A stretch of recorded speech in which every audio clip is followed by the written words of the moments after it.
Are we live, Charlamagne? Oh, okay. We at the mall. We mic'd up. Hey, what's your name? It's Brooke Williams and you're watching Good Stories. I would never. You John Wilkes tonight, nigga. I would never be John Wilkes. Hey, that shit kid. That shit kid.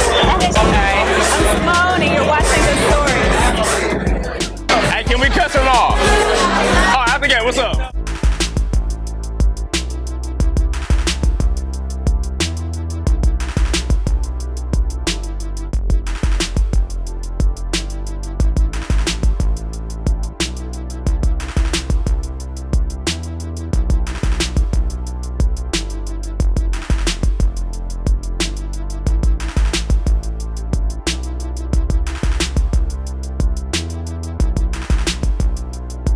My name's A.O. Alexander, and I'm the creator of Wishful Thinkin, and this is Good Stories.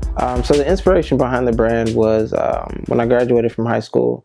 I had got to the point where I just felt like I could show other people how to dress. Like I felt like I really just understood the way that clothes should be made. But at the time, with Karma Loop, stuff was getting real cheesy and corny. So I felt like it was the perfect time for me to kind of jump in and do something about it. So they had a part of Karma Loop where you could upload clothes. So I'd make something, submit it to them, and I'd save everything. I guess that's kind of how it got started. But as far as the name, Wishful Thinkin, when I graduated high school, it was a term that a lot of people said. It was said really often. I was really into graphic design and things like that. So I wanted a name that was the same as the logo. I wanted something that was cool, Target. Target, the name of it is the logo of it. I couldn't think of anything like that, but anytime I thought of a name, I kept thinking Wishful Thinkin.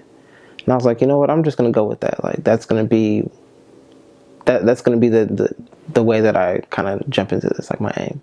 Because at the time, you really didn't have random internet brands popping up on Instagram. So it was just I was thinking what can I do? So the fashion scene in indies, it's kind of tricky. They kind of like everything else. And because we have such access to the internet, people, everyone kind of dresses the same. Indie doesn't have a certain thing it really goes with as far as fashion. There's things that the pelly coats, you know what I'm saying? Things that indie has always had, but at the same time, as far as our own fashion, I don't know we have that kind of identity yet. So in building that, when brands and stuff popping up around the city, it's we need that to happen, so that way indie knows which way to go. Some people operate through Twitter, depending on if they're able to get something to go viral, or just if they know enough people to where they can get enough retweets or get enough people to repost.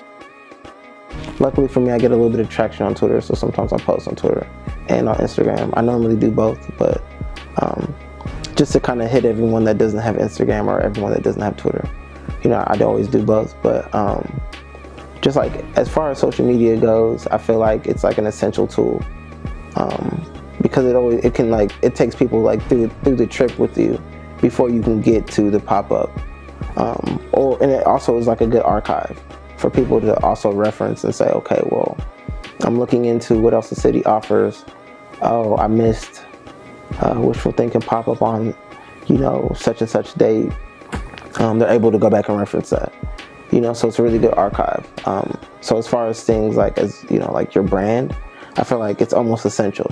There's people on CNN with Twitter handles, so it's essential to have.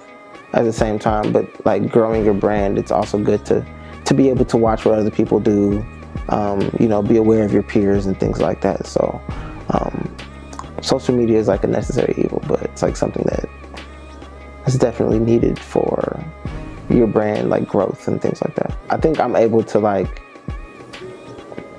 guess help with that, with just showing people new things or whatever. But you have things Pattern magazine and stuff, so they try to bring the high fashion to you, and then you have places like Quality and Got Sold that bring the streetwear part to you, so that way you kind of know where indie's going with it. People are expanding, opening up their own shops, doing more pop-ups, so that way you kind of see. When I first was doing pop-ups, it was unheard of to do pop-ups.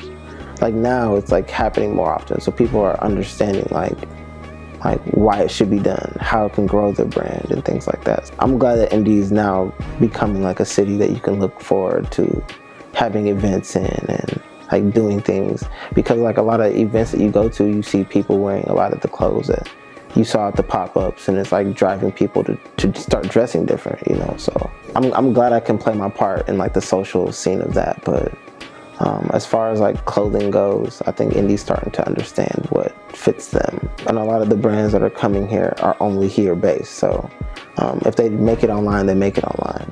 So a lot of the cool stuff that you see will only be, you know, in Indy, which is also nice.